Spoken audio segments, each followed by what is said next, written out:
Assalamualaikum warahmatullahi wabarakatuh. Alhamdulillahi rabbil alamin. Wassalatu wassalamu ala nabiyyina wa sayyidina Muhammadin wa ala alihi wa ashabihi ajma'in. Amma ba'd.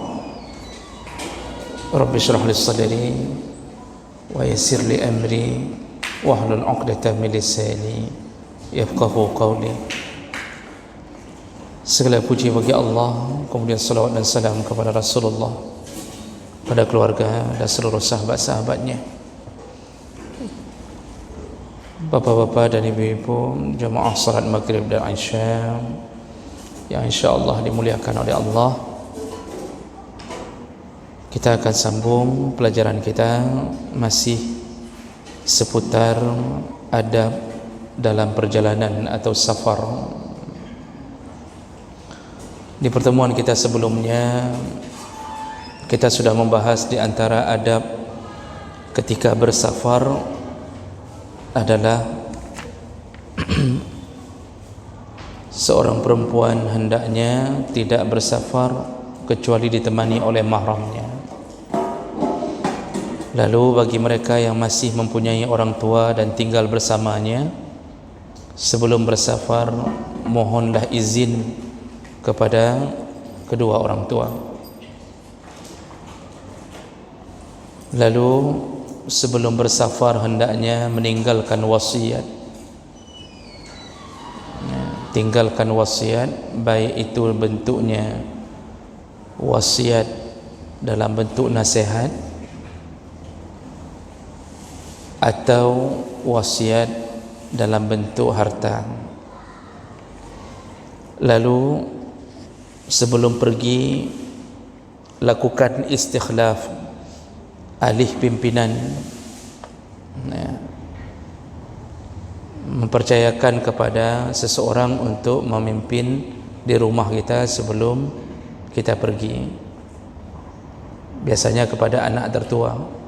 Itu termasuk sunnah Nabi sallallahu alaihi wasallam. Lalu meninggalkan nafkah yang cukup kepada ahli keluarga. Baik, kita sambung adab berikutnya, yaitu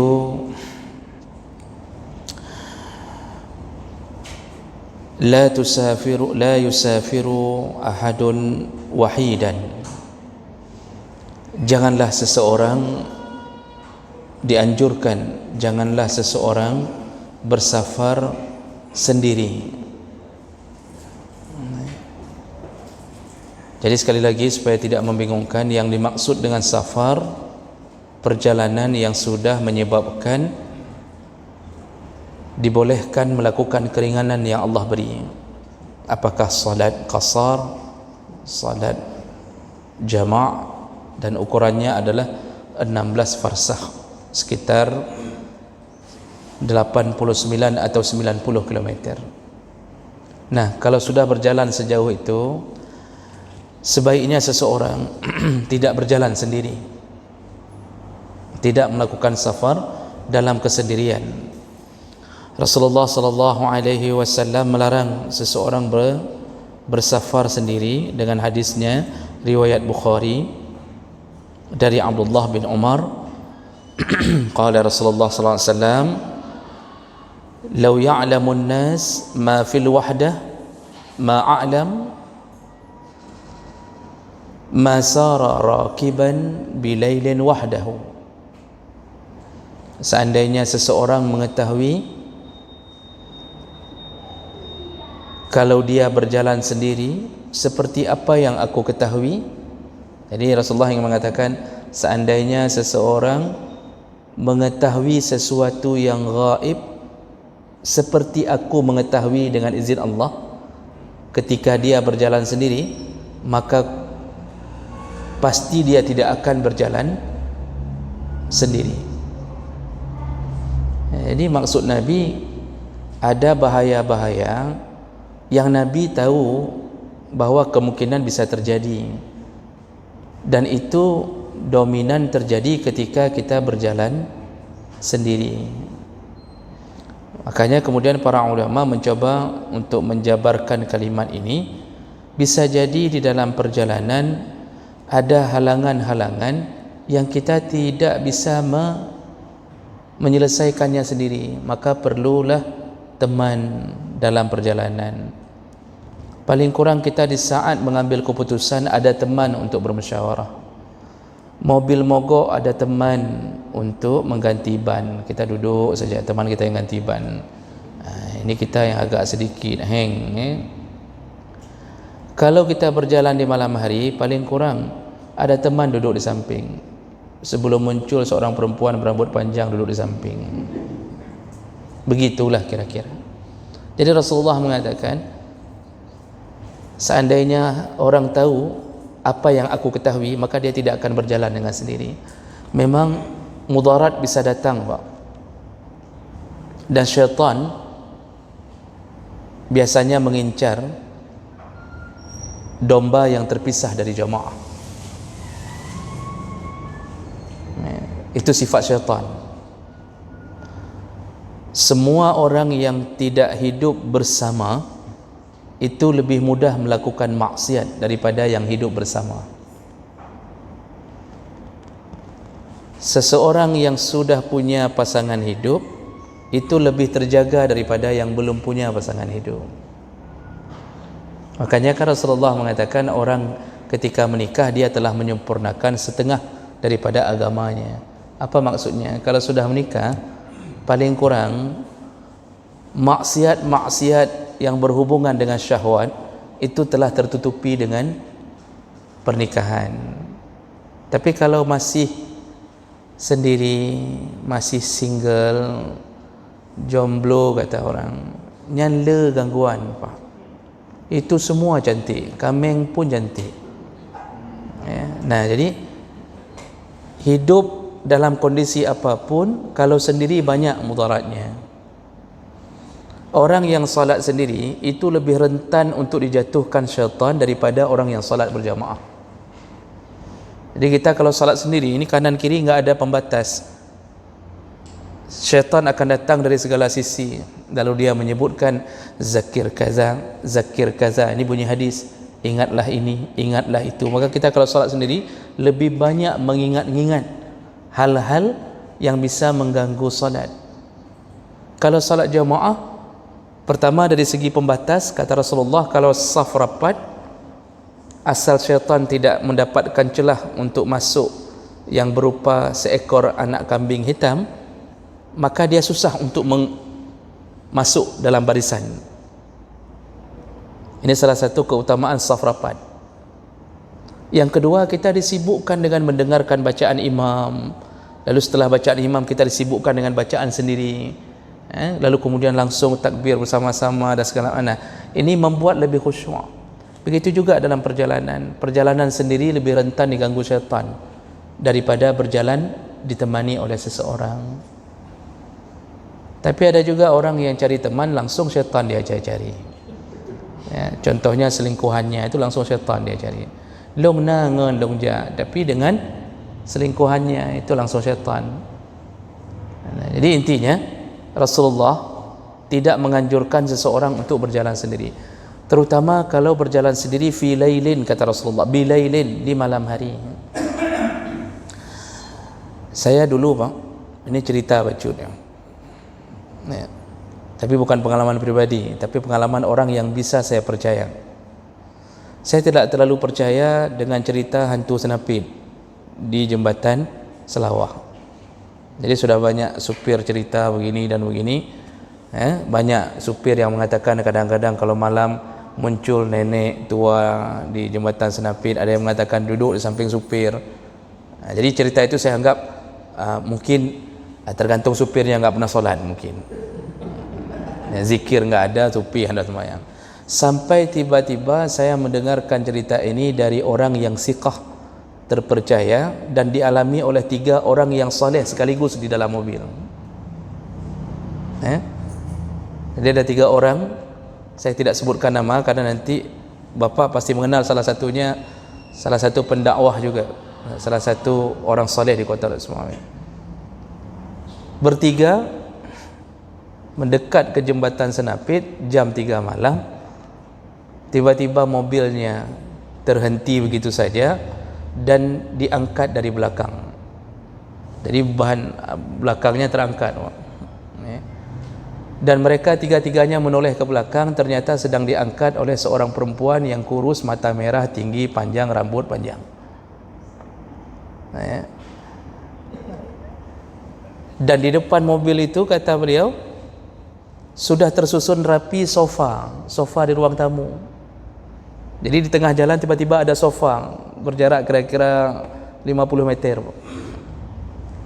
Nah, semenjak itu saya mulai agak sedikit berubah. Kayaknya memang naik ganggu kayaknya. Semenjak saya dengar orang soleh ini, kalau yang lain saya enggak terlalu, kalau hadis saya anggap kalau hadis orang yang lain itu hadis dhaif. Tapi kalau ini yang mengatakannya bukan penipu dan orang yang soleh, dan beliau cerita serius. Dan ketiga-tiganya melihat.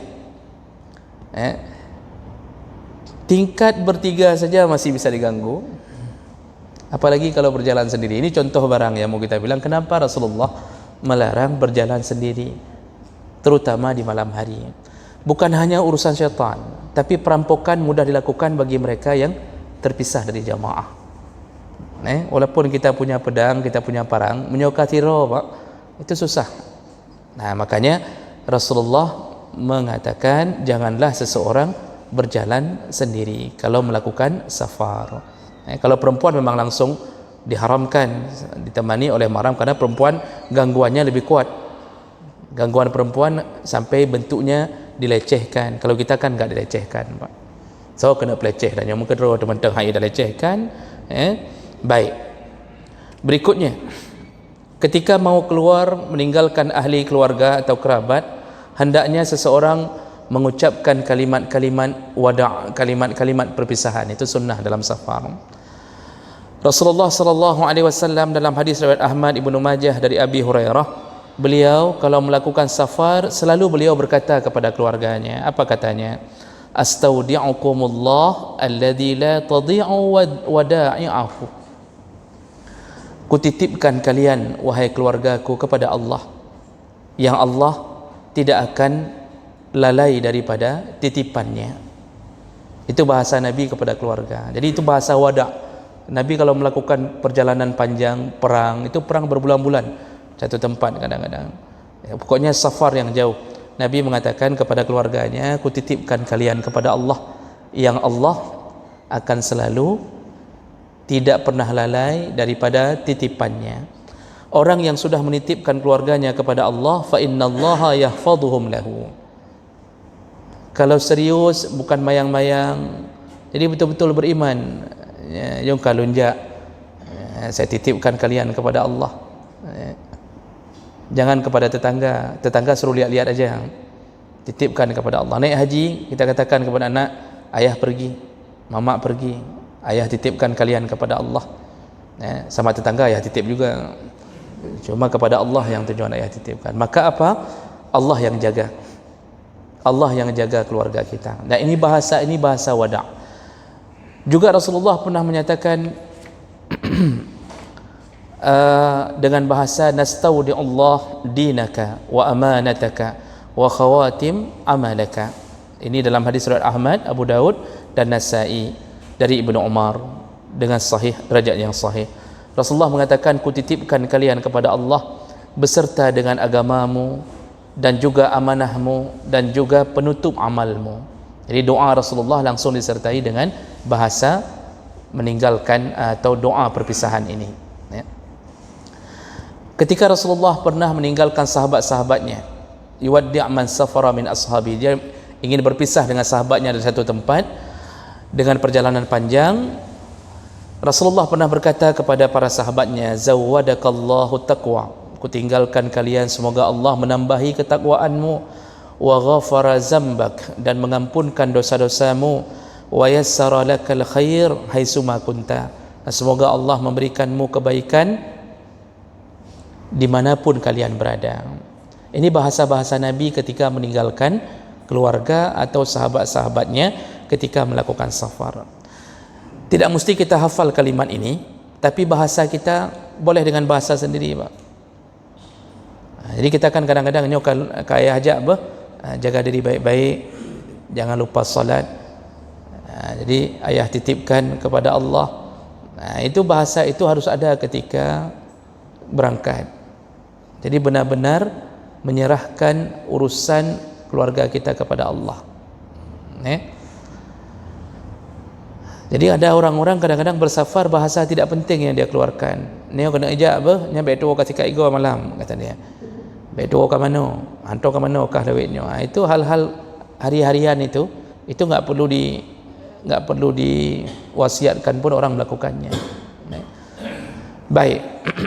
Berikutnya, kalau berjalan safar dalam keadaan rombongan melebihi 3 orang, maka sunnah hukumnya untuk mengangkat seorang amir di tengahnya. Sunnah mengangkat seorang amir di tengahnya. Rasulullah sallallahu alaihi wasallam berkata dalam hadis riwayat Abu Daud dari Abi Sa'id, "Iza kharaja salasah fi safar." Kalau kalian di antara kalian keluar 3 orang, jadi kalau ada 3 orang yang sudah fi safar melakukan perjalanan, 3 orang batasannya paling minimal, falyu'ammiru ahadahum, maka jadikanlah salah satunya sebagai pimpinan dalam perjalanan, sebagai amir dalam perjalanan. Nah, untuk apa urusan amir ini? Untuk menentukan satu urusan. Jadi kalau terjadi keraguan-raguan, maka Allah Subhanahu wa taala tetap memberikan keberkahannya pada amir. Amirlah yang mengambil keputusan. Jadi itu kalau dalam jama'atut tabligh ketika melakukan jaulah khuruj, walaupun cuma sebentar, tetap ada amir. Dan itu dipraktekkan. Ada amir yang diangkat, nanti beliaulah amirnya. Apapun keputusan, walaupun dimusyawarahkan, tapi keputusan akhir pada beliau. Dan itu keberkahan Allah turun melalui keputusan seperti itu kalau berjalan rombongan. Kalau tidak ada amir, bukan bermakna tidak sah berjalan, tetapi kita ini kadang-kadang, pertama, kita tidak mengikuti tuntunan perjalanan Nabi, sehingga menyebabkan tidak turunnya keberkahan dalam perjalanan, tidak turunnya perlindungan dalam perjalanan. Yang kedua, kita bingung sendiri. Jadi kamu tunjuk-tunjuk jaro, nyo kibannya urusannya. Nya ke mana kita sebenarnya? Kayak mana nanti makan, kayak mana? Semuanya merasa jadi ketua. Akhirnya saling memimpin. Oh, menurut saya begini, yang lain menurut saya begini. Akhirnya bertengkar gara-gara semua merasa jadi ketua. Tapi kalau ada ketua satu orang, maka dia putuskan kiban Pak Ketua, kiban. Kata ketua begini, maka bahasa dia adalah bahasa tuntunan dari Allah Subhanahu wa taala. Itu pentingnya kalau berjalan dalam satu rombongan, hendaknya angkat seorang yang memimpin rombongan tersebut.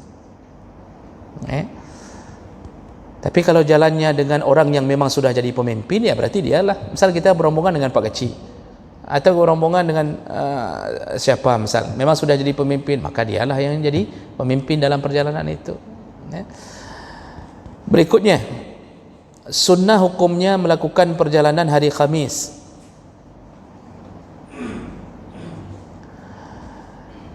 Iza tayassara zalik, kalau mungkin melakukan itu, lakukanlah. Fa innahu sunnah, karena perjalanan di hari Kamis itu sunnah. Artinya kalau kita mau melakukan safar, paling bagus keluarnya di hari Kamis. Dan ini berdasarkan hadis Nabi riwayat Bukhari dari Ka'ab bin Malik, la kullama kana Rasulullah sallallahu alaihi wasallam yakhruju iza kharaja fi safarin illa yaumul khamis. Rasulullah itu kalau sudah merencanakan untuk safar, biasanya, kata Ka'ab bin Malik, beliau selalu memilih untuk keluar di hari Kamis. Ini maksudnya perjalanan panjang. Tidak berlaku bagi ibu-ibu yang belanja, bang, kita belanjanya setiap hari Kamis saja. Ini bukan safar. Belanja hari apa saja boleh. Safar panjang yang dikatakan. Nah, kenapa hari Kamis? Wallahu alam, saya cek ke dalam kitab-kitab lain, belum ada ulama yang berani memastikan kenapa Rasulullah menyuruh hari Kamis. Tapi ada sedikit keterangan, ada kemungkinan Rasulullah keluar hari Kamis untuk mendapatkan keridhaan, kemuliaan hari Kamis adalah hari diangkatnya amal. Jadi amal kita diangkat, tu'aradul a'mal yaumul isnin wa yaumul khamis, kata Rasulullah. Amalan itu diangkat hari Senin dan hari Khamis. Sedangkan orang yang sedang berada dalam safar, doanya lebih mudah diterima oleh Allah, karena safar itu qita'atun minal azab. Safar itu setengah daripada azab. Kenapa Nabi menyebutkan setengah daripada azab? Disambung hadisnya, di saat itu orang terganggu makannya, minumnya, tidurnya. Dia enak-enak di rumah biasanya, tapi kalau sudah jalan jauh, bang, kita antat darah baru ke tempat tuan misal, kita mikirnya enak untuk segera kena nging tempat tuan, mau lihat-lihat daerah tempat tuan. Waktu pergi enak, tapi begitu sudah lewat Sigling, masuk ke Bandar Aceh sudah capek. Sedangkan harus ke tempat tuan 7 jam lagi. Itu sudah mulai susah dalam perjalanan. Berhenti sebentar, ada yang sakit makan enggak jelas, ada yang macam-macam model, belum lagi yang bawa anak, muntah ke atas baju orang, ke baju sendiri enggak apa-apa, ke atas baju orang. Orang-orang susah gara-gara dia. Ya, tidur, pokoknya semuanya serba susah. Berhenti, belum lagi mogok mobil. Macam model. Makanya Rasulullah mengatakan safar itu qita'atun minal azab. Nah, orang yang sedang menerima kesusahan, Allah permudah, diberikan salat qasar, diizinkan salat jamak, diizinkan berbuka puasa, dan Allah permudah untuk menerima doanya. Makanya dalam perjalanan yang paling banyak ditinggalkan orang apa? Berdoa. Padahal dalam perjalanan doa lebih mudah diterima karena dia sedang berada dalam ujian Allah. Apalagi perjalanannya atau safarnya sama sekali tidak bermaksud untuk bermaksiat. Jadi ketika kita salat di tengah jalan, itu angkat tangan sebentar, minta apapun, minta supaya dipermudah urusan di jalan, macam-macam lah, sampai urusan rumah tangga minta, itu lebih mudah diterima doa.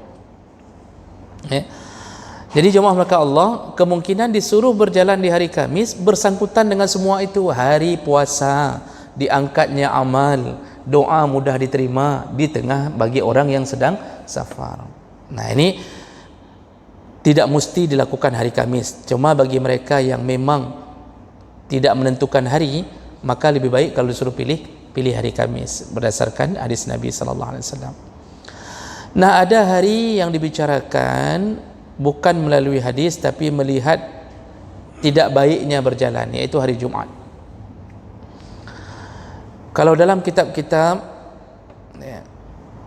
kitab-kitab Syafi'iyah juga disebutkan berjalan di hari Jumat itu bisa jatuh ke hukum makruh, bisa mubah, bahkan bisa haram. Kalau berjalannya sebelum zawal, sebelum matahari tergelincir, ya. Jadi misal jam 2, berjalan sebelum jam 12, mulai dari masuk hari Kamis maghrib, itu sudah mulai masuk hari Jumat. Dia berjalan habis maghrib, itu sudah hitung hari Jumat dalam Islam. Dan dia yakin dia bisa melakukan salat Jumat di tengah jalan, atau dia sampai ke tujuan sebelum Jumat, maka perjalanannya itu mubah, dibolehkan, tidak dilarang. Tapi kalau dia ada keraguan-raguan dan dia sengaja dia berjalan hari Jumat dalam keadaan dia tahu sebenarnya bisa hari lain, cuma dia sengaja berjalan di hari Jumat, di situ bisa makruh karena banyak amalan Jumat yang dia tidak bisa lakukan. Hari Jumat disuruh perbanyak salawat, hari Jumat disuruh baca surat Kahfi, kalau surat Yasin juga boleh, tapi tidak ditentukan dalam hadis malam-malam, khusus malam Jumat, tapi tidak mengapa bagi yang ingin bacanya, tapi lebih utama Kahfi yang langsung ditentukan malam Jumat. Lalu dia kehilangan amalan untuk mempercepat berjalan ke masjid. Jadi amal-amal sunnah di hari Jumat itu hilang karena sengaja keluar di hari Jumat. Padahal besar sekali pahala hari Jumat itu. Sampai Rasulullah menyebutkan Sayyidul Ayyam, itu penghulunya hari. Di negara-negara yang masih melakukan peraturan Islam, hari Jumat itu diliburkan. Hampir semua negara Arab hari Jumaat libur. Di Mesir libur Jumaat, sekolah libur, kantor libur, semua libur. Hampir 3/4 negara Arab meliburkan hari Jumaat. Nah, tujuannya apa? Agar orang tidak dibebani dengan kerja, sehingga dia lebih banyak memuliakan amalan Jumaat, bisa datang cepat ke Jumaat. Di kita karena bukan berpijak di atas dasar hukum Islam, maka yang diliburkan adalah hari Nasrani, libur hari Ahad. Yang orang Ahadnya diliburkan seharusnya di dalam kalender Nasrani bagi orang Nasrani agar bisa ke gereja. Kenapa pilihannya hari Minggu? Supaya orang bisa ke gereja. Tapi Islam telah mengadopsi itu. Kita enggak ke gereja, tapi kita memikirkan hari Minggu itu kita pergi sana pergi sini. Nah, padahal yang disuruh liburkan hari Jumat untuk memuliakan Jumat. Nah, paling bagus kalau libur Jumat, Sabtu, Minggu itu lebih bagus lagi. Ya, tunggu saja saya jadi presiden insya-Allah. Nah, jadi Bapak Ibu maka Allah Subhanahu wa taala makruh berjalan di hari Jumat kalau ada kesempatan berjalan di hari lain tapi sengaja pilih hari Jumat. Nah, bisa haram, para ulama mengatakan haram berjalan di hari Jumat kalau sudah zawal matahari. Artinya sudah dekat Jumat kita keluar, sengaja meninggalkan Jumat. Kan tapres main Jumat elok.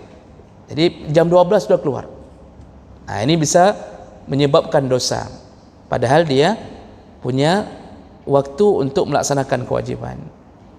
Nah, maka berhati-hati bagi mereka yang berprofesi sebagai supir. Kalau bisa hari Jumat itu libur.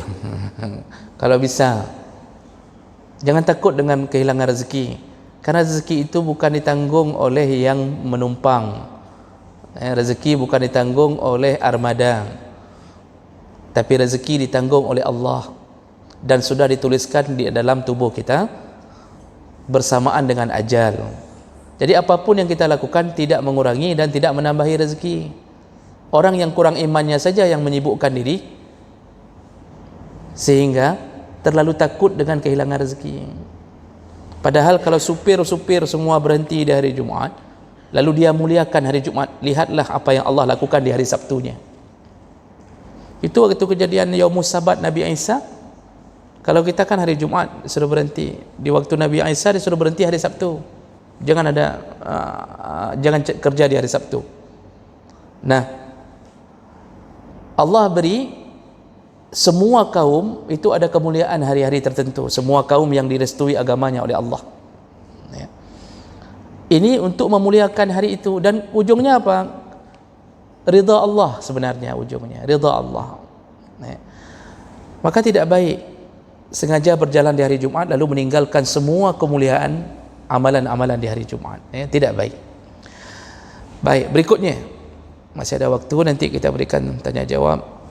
Berikutnya at-tabkir fi safar. Kalau mau keluar safar, paling bagus itu keluarlah pagi-pagi. Karena Rasulullah sallallahu alaihi wasallam pernah berdoa kepada Allah dalam hadis riwayat Bukhari. Ya. Rasulullah berkata, Allahumma barik li ummati fi bukuriha. Ya Allah, berkahilah umatku di subuhnya, di pagi harinya. Ya. Wa kana sallallahu alaihi wasallam iza ba'atha sariyah aw jayshan ba'athahum min awwalin nahar. Rasulullah selalu kalau mengutus atau mengirimkan pasukan perang, selalu dia suruh keluar pasukan perang itu di pagi hari. Karena Rasulullah yang paling tahu tentang keutamaan pagi hari. Sehingga Rasulullah tadi berdoa di awal hadis, ya Allah, berkahilah umatku pada subuh harinya. Apa Ibu? Dalam hadis yang lain disebutkan, orang yang keluar salat subuh berjamaah, ya, setiap langkah dicatat Allah. Lalu dalam hadis yang lain disebutkan, yang keluar untuk salat fit dhulam, yang mengunjungi masjid Allah fit dhulam, dalam kegelapan, Maksud dalam kegelapan, Isya, Maghrib, Isya, Subuh selalu ada di masjid. Dalam kegelapan, dulu gelap, memang betul-betul gelap. Sekarang kan ada listrik, tapi maksudnya solat-solat dalam malam ini. Maka Allah akan buat dia bercahaya di saat kegelapan alam kuburnya. Itu orang yang sering menghidupkan masjid Allah di dalam kegelapan, waktu-waktu malam. Maka Allah akan berikan cahaya di waktu gelapnya. Makanya orang salat subuh itu pertama pahala besar. Yang kedua, Rasulullah jamin, di ujung hadis sebutkan, habis pulang salat subuh, orang akan berubah menjadi nasyitan, segar sekali. Coba bapak rasakan orang yang salat subuh pulang, pak, yang lagi hana dengar tu membaca. Padahal tadi kita sudah bangun dari jam 4, malam tidur mungkin terlambat sedikit. Tapi orangnya salat subuh, ketika pulang salat subuh, ini kepala ini betul-betul merasa segar, pak. Makanya banyak orang salat subuh waktu pulang lama keliling-keliling komplek, keliling jalan, segar dengan anginnya yang paling segar, paling bagus. Begitulah Allah beri keberkahan orang-orang di pagi hari. Orang yang membuka usaha setelah salat subuh di pagi hari, maka insya-Allah usahanya berkah. Cuma seringnya hari ini orang sering tidur. Di sinilah salah satu tidur yang dilaknat adalah tidur subuh. Tidur subuh itu menyebabkan kefakiran. Susah hidup dalam mencari rezeki. Maka jangan sering-sering tidur subuh. Terutama bagi mereka yang sudah menikah. Itu jangan tidur subuh lagi. Karena rata-rata istri tidak suka kepada suami yang suka tidur subuh. Kalau tidak percaya, tanya sama istri. Nak galak kah adik long lu subuh di uro? Kenapa bang galak? Macam cinta long kedua nak naik subuh? Enggak ada. Tidak ada bahasa itu. Yang ada apa dia mempep-pep tubuh-tubuh kan urun kaijak kan tu kan nyo jihang macam-macam. Yang mempep-pep banyak, yang suka tidak. Kita sama anak tidur subuh saja kita benci. Anak kita suka tidur subuh, benci kita. Lalu waktu bangun subuh itu badan Masya Allah burn, betul. Burn bahasa Indonesianya apa? Berat, burn, rasa tidak enak, kaku, panas badan, pokoknya mehmoh, begitu. Maka tidak baik tidur subuh. Begitu juga safar, keluarlah subuh-subuh. Kalau memang butuhnya, pilihannya boleh waktu subuh. Tapi kalau pilihannya malam, memang harus jalan malam itu, enggak mesti harus nunggu subuh maksudnya. Berikutnya, ketika keluar dari rumah, berzikirlah kepada Allah, bacalah doa. Banyak orang meninggalkan doa, padahal doa itu penghalang dari mudarat. Apa doa keluar dari rumah? Rasulullah menyebutkan dalam hadis, Bismillahi tawakkaltu ala Allah, la hawla wa la quwwata illa billah. Itu doa ketika keluar dari rumah. Tutup pintu, sudah habis barang, sudah naikkan ke mobil, sudah mau naik, sudah tutup pintu semua, berdiri dulu di pintu, kasih tahu keluarga, doa semuanya. Apa doanya? Bismillahi tawakkaltu ala Allah, dengan nama Allah aku menyerahkan diriku kepada Allah, la haula wa la quwwata illa billah, tidak ada daya, tidak ada upaya kecuali dari Allah.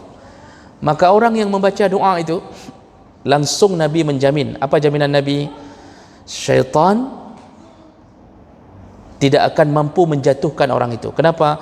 Karena malaikat begitu mendengar mulut seseorang keluar dari rumah membaca itu, malaikat berkata, hudita, engkau telah diberi hidayah oleh Allah, wa kufita, dan engkau telah dicukupkan kebutuhanmu oleh Allah, wa wuqita, dan engkau dijaga dalam perjalananmu oleh Allah. Diberi hidayah, dicukupkan urusannya, artinya apa? Nanti beres urusan insya-Allah.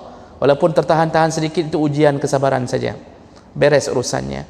Nanti kemudian wa wuqita, engkau dilindungi oleh Allah Subhanahu wa taala selama dalam perjalanan. Maksud Allah lindungi bukan maksudnya perlindungan dari kecelakaan, karena ada orang mengira dengan baca doa ini tidak akan terjadi kecelakaan. Tidak, karena bisa jadi kecelakaan itu, Pak, salah satu sebab kita masuk surga. Ingat-ingat hadis Nabi, salah seorang yang diberikan pahala syahid oleh Allah adalah mereka yang meninggal dalam keadaan ditimpa sesuatu kepadanya. Yang dimaksud termasuklah tabrakan. Ada orang digilas mobil, ada orang digilas truk, lalu orang mengatakan kayaknya su'ul khatimah lah, masa sampai meninggalnya berdarah sampai hancur-hancur badan. Belum tentu. Malah dia dalam sisi hadis mendapatkan pahala syahid karena dia tertimpa sesuatu ke atasnya. Dan bukan itu yang dimaksud oleh Nabi. Jadi orang bisa saja kecelakaan di jalan, karena kalau memang Allah tentukan garis hidupnya, dia meninggalnya di jalan, bisa saja. Cuma yang dijaga apa oleh Allah, yang dilindungi selama perjalanan kita tidak jatuh ke dalam maksiat, dilindungi dari maksiat. Karena yang paling penting meninggal jangan sampai dalam maksiat. Meninggal dalam kecelakaan, jatuh ke jurang. Dulu para sahabat Nabi sering terjadi begitu, bahkan terbunuh, ya. Sering. Jadi Allah jaga dari maksiat, dari godaan syaitan. Dan syaitan ketika mendengarkan doa itu, jadi malaikat saya kasih tahu, engkau telah diberi hidayah, engkau telah dicukupkan, engkau telah dijaga oleh Allah hari ini. Lalu syaitan berkata kepada pasukannya dalam hadis. Jadi syaitan itu kerjanya rombongan, teamwork. Itu sistem syaitan kerja, Pak. Syaitan aja berjamaah kerjanya. Dan mereka solid, Pak. Mereka solid dan pantang berputus asa. Pagi nggak berhasil, zuhur datang lagi. Hari ini kita jualan cepat sekali putus asa. Pagi nggak laku, siang nggak datang lagi. Kalau pagi nggak laku, datang lagi siang, datang lagi malam. Allah beri. Apa yang panglimanya katakan? Panglima syaitan mengatakan, hari ini kita tidak bisa goda orang ini, karena dia telah dijamin oleh Allah, dia mendapatkan petunjuk, hidayah, dia mendapatkan kecukupan dari Allah apa yang diinginkan, dan dia mendapatkan perlindungan dari Allah. Syaitan langsung mundur ketika orang baca keluar rumah, Bismillahi tawakkaltu ala Allah, la haula wala quwata illa billah. Ini harus dipaksa, Pak. Jadi biasakan, Allah bisa karena biasa. Ya. Biasakan, pas keluar berhenti dulu. Kalau bingung-bingung, pukul baca. Buka Google, lihat kembali apa yang dibaca. Paling bagus Bapak print, tempel di luar pintu rumah. Jadi paling kurang sebagai pengingat. Nah, dan ketika sudah naik ke atas kenderaan, motor sudah di starter, mobil sudah hidupkan, zikru ar-rukub, barulah disuruh kembali baca doa di atas kenderaan. Jadi itu doa keluar rumah tadi. Dan insyaAllah kalau doa keluar rumah itu dibaca, Pak, Allah jaga apa yang kita tinggalkan. Rumah kita insyaAllah Allah jaga. Tapi Ustaz, saya sudah baca doa itu, pulang rupanya habis barang dicuri. Bisa saja terjadi. Allah jaga dengan cara disuruh masuk pencuri. Bagaimana maksudnya? Mungkin Allah ingin bersihkan harta kita, yang dicuri itu oleh pak-pak, ada mungkin. Laptop dicuri. Dari mana kita dapat laptop itu? Mungkin kita membelinya dari harta haram. Atau kita terlalu pelit kepada fakir miskin. Ibu-ibu nyimpan di dalam kotak merah bondel lofi 120 manyam. Zakat enggak bayar, sedekah tidak pernah, kurban tidak mau. Jadi bagaimana Allah menjaga orang ini agar tidak berketerusan dalam maksiat ini? Allah suruh masuk pencuri. Allah izinkan pencuri masuk. Itu semua yang terjadi itu semuanya izin Allah, Pak. Tidak ada satu pun yang terjadi di muka bumi kecuali dengan izin Allah. Sampai Nabi mengatakan, lawi jitama'atil insu wal jinnu, seandainya berkumpul jin dan manusia, ala ayyamfa'u, untuk memberikan manfaat kepadamu, la yanfa'u, mereka tidak bisa beri kecuali dengan izin Allah. Lalu disebutkan lagi, kalau berkumpul jin dan manusia ingin memudaratkan kamu, jadi rampok dah siap-siap nih, ditunggunya kita, Pak. Kalau Allah tidak mengizinkan kita dirampok, maka tidak ada satu pun makhluk yang bisa membuat kita dicelakai. Begitu juga pencuri itu masuk, kenapa? Dengan izin Allah. Walaupun Allah tidak ridai perbuatan dia, tapi itu semua dengan izin Allah. Dan itu kita harus introspeksi diri. Ada yang mungkin betul-betul Allah uji dengan hartanya. Tapi bacalah doa tadi sebagai penjaga segala-gala. Ketika sudah naik kenderaan, itu disuruh baca doa naik kenderaan.